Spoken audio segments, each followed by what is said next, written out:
Bonjour et bienvenue dans l'atelier du chaton rugissant. Aujourd'hui, un quick tuto sur la peinture des yeux. Donc, la peinture des yeux nécessite de la précision poussée à l'extrême. C'est souvent le point qui peut pêcher lorsqu'on peint une figurine. Évidemment, en fonction de l'échelle de la figurine, vous aurez plus ou moins de mal à peindre les yeux d'un personnage. Sur du 75 mm, vous pouvez faire un dégradé dans l'iris au KLM, chose qui est clairement impossible à faire pour du 28 mm.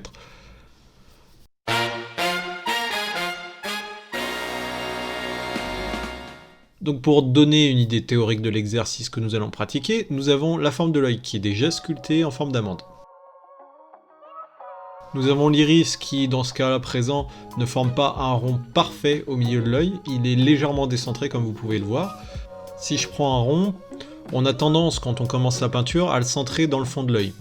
Sauf qu'il faut le placer plutôt dans cette position et le remonter légèrement comme on peut voir sur la photo. Si on regarde également le fond de l'œil, on prend la pipette, on n'est pas sur du blanc pur. On peut voir qu'on est sur des teintes de bleu dans ce cas présent. En un sens, il y a également la colorimétrie de la photo qui donne cet effet. Ce que je vais pouvoir vous conseiller pour le fond de l'œil, ce serait plutôt une teinte légèrement rougeâtre, pouvant laisser supposer la présence de vaisseaux sanguins légèrement éclatés. Une fois que vous avez fait donc votre fond de l'œil sur une base noire, vous allez créer un cercle noir légèrement décentré comme on a dit. Donc là, vous avez deux solutions. Soit on part du principe qu'on est sur du 28 mm et là, il n'y a clairement pas de place. On va mettre juste un moins blanc ici pour simuler un éclat de lumière. Vous pouvez tenter de tracer une ligne blanche pour simuler le liquide de l'œil, mais vu sur cette taille là, ça va être très compliqué. Vous pouvez également mettre un deuxième éclat de lumière ici par exemple. Si vous êtes sur une échelle plus grande, on va prendre par là, dans ce cas présent, une couleur pour faire des yeux verts. Vous allez tracer un cercle dans le cercle noir précédemment peint. La lumière venant du haut, on a le dessus de la paupière supérieure qui crée une ombre. Et cette partie-là, donc voilà, sera dans l'ombre et on aura la partie du dessous qui sera dans la lumière. On va créer un léger dégradé dans la partie inférieure mais qui ne va pas jusqu'au blanc. Le blanc n'est là que pour attirer l'attention. Pour terminer, vous faites simplement un rond noir dans le centre de l'iris. Et vous faites plusieurs points de lumière pour donner un peu de vie à cet œil.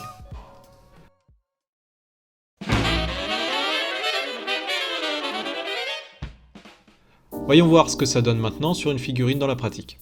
Je travaille donc sur une figurine de chez Cobra Mode imprimée en 3D. Mon fond d'œil est déjà basé en noir et je vais mettre un mélange de rouge et de dectane pour avoir une couleur légèrement rosée mais vraiment très légèrement. Il faut qu'on la suppose et pas qu'elle soit présente.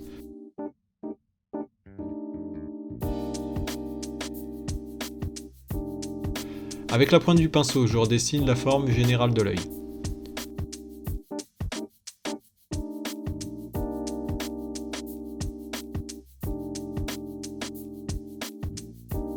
Je viens ensuite avec du noir pur pour dessiner un cercle dans mon fond de l'œil. N'oubliez pas, plus votre main se rapproche de la virole et des poils du pinceau en règle générale, plus vous serez précis. Vous pouvez voir aussi que je m'aide de mon petit doigt pour appuyer sur la main qui tient la figurine. Ça m'aide également à avoir plus de stabilité, éviter les tremblements, et étant donné que cette partie est souvent, on va pas se le mentir, très stressante, on a tendance à tenir le pinceau plus fort, donc avoir des tremblements qui parasitent un petit peu la peinture. Comme j'avais pu expliquer, vous pouvez également, quand vous allez tracer un point vraiment où vous avez besoin d'être ultra précis, vous pouvez très bien retenir votre respiration justement quelques petites secondes pour le temps de tracer le point justement pour donner plus de contrôle à votre pinceau. Donc n'hésitez pas non plus justement à retourner la figurine pour peindre les yeux, vous aurez plus de facilité à corriger justement cette forme. Quand on dessine le fond de l'œil, on a souvent tendance à taper sur l'arcade sourcilière et avoir des micro-dépôts de peinture de la couleur de fond de l'œil sur la paupière supérieure. Bon, ce qui fait que votre forme n'est pas réellement en amande. Donc tenir la figurine la tête en bas permet de corriger facilement ce type d'erreur. Donc je vais donner une couleur à mon iris, là dans le cas ça va être un bleu vraiment ultra pétant. Vous pouvez utiliser bien sûr toute la gamme des couleurs existantes, et pour du fantastique n'hésitez pas non plus justement à utiliser des couleurs très vives pour attirer l'attention. Attention à laisser un petit peu du cercle noir initialement peint. Je vais faire un mini dégradé en posant ma couleur d'iris mélangée avec un peu de blanc. Maintenant mettez un point noir au centre de votre iris.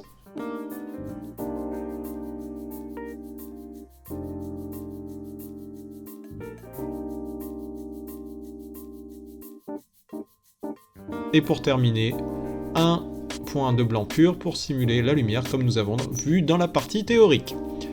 Et voilà. Donc n'hésitez pas à vous entraîner sur des figurines de taille plus ou moins variée. Cet aspect de la peinture des yeux vous aidera à avoir plus de contrôle sur votre pinceau, sur la dilution de la peinture. Et une fois que vous allez maîtriser cet aspect-là, vous pouvez peindre littéralement n'importe quel détail. C'est pourquoi il est important de travailler sur ce sujet qui est souvent au cœur des préoccupations des peintres de figurines. On oubliera plus facilement des erreurs qu'on a pu faire si on a une figurine avec un regard qui est convaincant. Merci à tous d'avoir suivi cette vidéo. J'ai mis un peu de temps à sortir ce quick tuto car mon emploi du temps n'est malheureusement pas extensible. Je vais essayer de partir plutôt sur une vidéo toutes les 2 semaines, ça sera clairement plus réalisable, pour éviter justement de prendre trop de retard sur mes projets personnels également. Merci à tous comme d'habitude. Donc des likes, des partages, des commentaires, des abonnements. Je vous en remercie. On est bientôt 200 sur la chaîne, ce qui est quand même plutôt assez rapide comme évolution dans ce domaine-là. Donc j'en profite pour teaser un petit tirage au sort pour gagner une de mes figurines lorsque nous aurons dépassé un certain seuil d'abonnés. Bien sûr, je vais fixer les modalités ultérieurement et vous en serez les premiers informés. Il se fera sûrement donc via ma page Facebook et se limitera au public français, voire habitants des pays limitrophes pour l'envoi justement de la figurine. Donc portez-vous bien, je vous dis des bonnes fêtes si je ne fais pas de vidéo d'ici là, et à bientôt sur la chaîne de l'atelier du chaton rugissant.